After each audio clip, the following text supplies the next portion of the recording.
संभाजीनगरमधील गंगापूर तालुक्यात अवैध गुटख्यावर कारवाई करण्यासाठी गेलेल्या एफडीएच्या पथकावर गुटखा माफियांनी जीवघेणा हल्ला केलाय। रहीमपूरमध्ये महिला अन्न सुरक्षा अधिकारी प्रज्ञा सुरसेनच्या अंगावर भरधाव गाडी घालून त्यांना जीवे मारण्याचा प्रयत्न झालाय। आरोपींनी गुटख्याचा ट्रक देखील पळवून नेला। या धक्कादायक प्रकारानंतर वाळूज पोलीस ठाण्यात गुन्हा दाखल करण्यात आला आहे।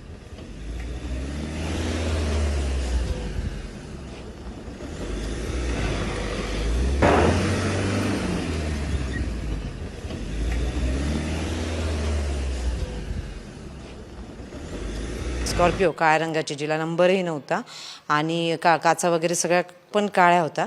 त्याच्यामध्ये एक 7-8 लोक आले आणि त्यांनी तिथे येऊन थांबून लगेच आरडाओरड सुरू केला आणि लगेच आमच्या सगळ्यांच्या अंगावर गाडी घातली। गाडी घातल्यानंतर मी आयशरच्या समोरच्या बाजूला पळाले आणि हे तिघे जण आयशरच्या थोडं मागील बाजूस पळाले।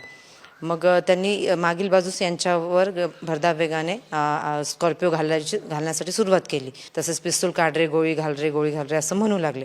मी पुढील बाजूला असल्यामुळे मला मागील फक्त आवाज येत होता, नेमकी काय चाललंय असं लक्षात येत नव्हतं।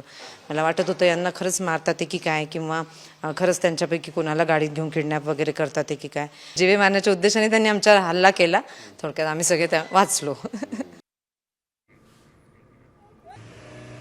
बरोबर, या संदर्भामध्ये अधिक माहिती घेऊयात आमचे प्रतिनिधी माधव सावरगावे यांच्याकडनं।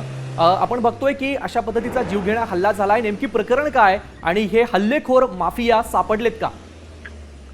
छत्रपती संभाजीनगर जिल्ह्यातली ही घटना आहे। गंगापूर तालुका म्हणजे छत्रपती संभाजीनगर शहरापासून अवघ्या 25-30 किलोमीटरच्या अंतरावरची ही घटना आहे। त्या ठिकाणी अन्न व औषध प्रशासनाचे पथक गुटखा प्रतिबंधक असताना सुद्धा त्याची वाहतूक केली जात होती, ती विक्री केली जात होती, म्हणून ते कारवाईसाठी गेले होते। रात्री उशिरा ही कारवाई सुरू असताना गुटखा माफियांनी त्यांच्या अंगावर गाडी आणि तीही विना नंबरची गाडी अंगावर घालून त्यांना ठार मारण्याचा प्रयत्न केला, जीवे मारण्याचा प्रयत्न केला। सोबतच गोळ्या घाला असं सांगितल्यानंतर ते सगळं पथक भयभीत झालेलं होतं। या सगळ्या प्रकरणानंतर पथकातले 3 जण बाजूला गेले आणि त्यानंतर ते गुटखा माफिया तिथून पसार झालेले आहेत। त्यांनी जवळपास 25 ते 30 मोठे पोते असलेल्या गुटख्यांचा ट्रक पळून नेलेला आहे। या प्रकरणावर वाळूज पोलीस ठाण्यामध्ये गुन्हा दाखल झालाय। अद्यापर्यंत ते सापडलेले नाही। मात्र या प्रकरणाची गंभीर दखल मंत्री सोबतच आयुक्त तुकाराम मुंढे यांनी घेतली आहे। ते जे कोणी होते त्यांच्यावर थेट कारवाई करणार आणि त्यांच्या संदर्भातले पोलिसांना सूचना दिलेल्या आहेत की तातडीनं त्यांच्यावर कारवाई करा आणि त्यांना अटक करून पुढची कारवाई करण्यास सूचना केल्या आहेत। त्यामुळे एका बाजूला फूड अँड ड्रग्सच्या वतीनं जोरदार कारवाई सुरू आहे आणि या कारवाई धन्यवाद माधव दिलेल्या या अधिक माहितीसाठी।